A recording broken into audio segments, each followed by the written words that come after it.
नमस्ते and welcome to my new video. मुझ में भी तू है और तुझ में भी मैं हूँ। जी हाँ, हम लोग बात करेंगे आज वेदांत दर्शन के बारे में। यदि हम लोग इसका वर्ड टू वर्ड ट्रांसलेशन करें तो वेदांता का अर्थ है वेदा प्लस अंत, यानी वेदा मीन्स ज्ञान या नॉलेज और अंत मीन्स कंक्लूजन। जो हमारे 4 वेद हैं, ऋग्वेद, यजुर्वेद, सामवेद, इनका सार वेदांत दर्शन में है। वेदांत दर्शन के प्रतिपादक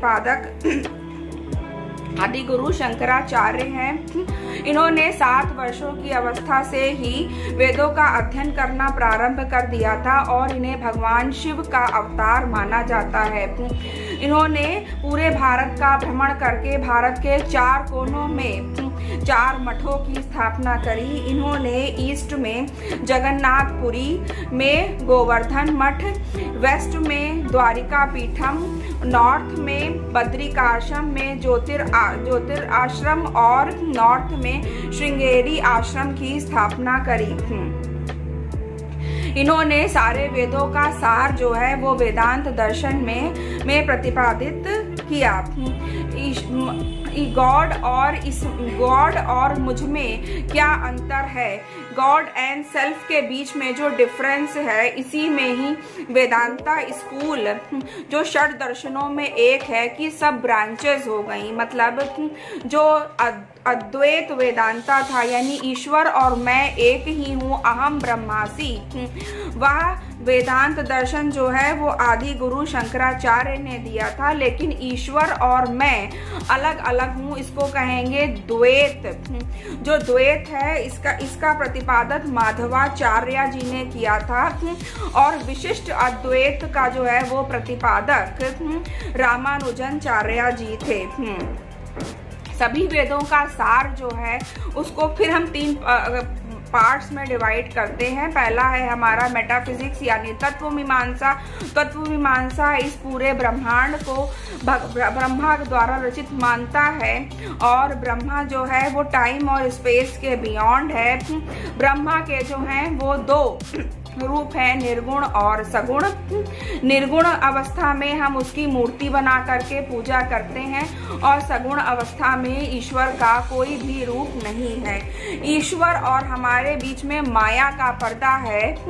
माया हमारी आंखों पर एक इल्यूजन क्रिएट कर देती है, जिसके कारण हम अपने और ब्रह्मा के बीच में जो रिश्ता है या जो हमारा अस्तित्व है उससे हम अनजान हो जाते हैं। और माया या इग्नोरेंस या डार्कनेस हटने पर जो हमारी आत्मा है वो अपने मूल स्वरूप को प्राप्त कर लेती है। इन्होंने एक नया कॉन्सेप्ट माया का दिया है। इसके साथ साथ में जो हमारा शरीर है, इसका जो मेन कॉन्सेप्ट है या जो हमारा इस धरती पे आने का जो हमारा वजह है वो है हमारा मोक्ष प्राप्त करना। मोक्ष प्राप्त हम तभी कर सकते हैं जब हमारे बीच में ये माया का पर्दा जो है वो हट जाएगा। तो उन्होंने जो एम ऑफ एजुकेशन है या जो शिक्षा का जो ध्येय है वो उन्होंने मोक्ष प्राप्त करना बताया है। मतलब साल्वेशन ही उनके अकॉर्डिंग जो है वो शिक्षा का एम है। तो उसी तरीके से जो शिक्षा का प्रकार कैसा होना चाहिए, शिक्षा भी 2 प्रकार की होनी चाहिए, पराविद्या और अपराविद्या। पराविद्या जो हमें उस दूसरे लोक से जोड़े और अपरा विद्या जो हम इसी लोक में जो है वो हमें मेटेरियलिस्टिक ज्ञान दे, वो है अपरा विद्या। अब मेथड्स ऑफ नोइंग या एपिस्टेमोलॉजी या फिर ज्ञान हम कैसे प्राप्त कर सकते हैं, ज्ञान प्राप्त करने के इन्होंने 6 इन्होंने जो है वो मेथड्स बताए। फर्स्ट है शब्द मतलब किसी भी बात को सुन करके, किसी गुरुवाणी को सुन करके कहीं से भी हम ज्ञान प्राप्त कर सकते हैं। दूसरा है प्रत्यक्ष या प्रत्यक्ष मतलब जब कोई चीज हमारे संपर्क में आएगी, जब हमें कोई चीज ठंडी हमारे संपर्क में आएगी तो हम उसको ठंडा मानेंगे, और यदि कोई गर्म चीज हमारे संपर्क में आएगी तो हम उसको गर्म मानेंगे। अब तीसरी चीज जो है वो है अनुमान। अनुमान या फिर परसेप्शन, कोई भी चीज हमारे ज्ञान में आती है वो सच है या असत्य है, ये भी ज्ञान प्राप्त करने का एक साधन है। मतलब हमने कोई चीज पहले से सुन रखी है कि इस मार्ग पर चलकर हम ईश्वर को प्राप्त कर सकते हैं, या इस सूत्र के द्वारा जो है वो हमें अच्छा जीवन जी सकते हैं। अब ये हमारा क्या है, अनुमान है। और दूसरा है उपमान। उपमान मतलब कि चरण कमल बंदो हरिराई। यह चरण जो है, जो ईश्वर के चरण हैं, वो किसके समान है, कमल के समान है। यानी हम इसमें एक उपमान को जोड़ देते हैं।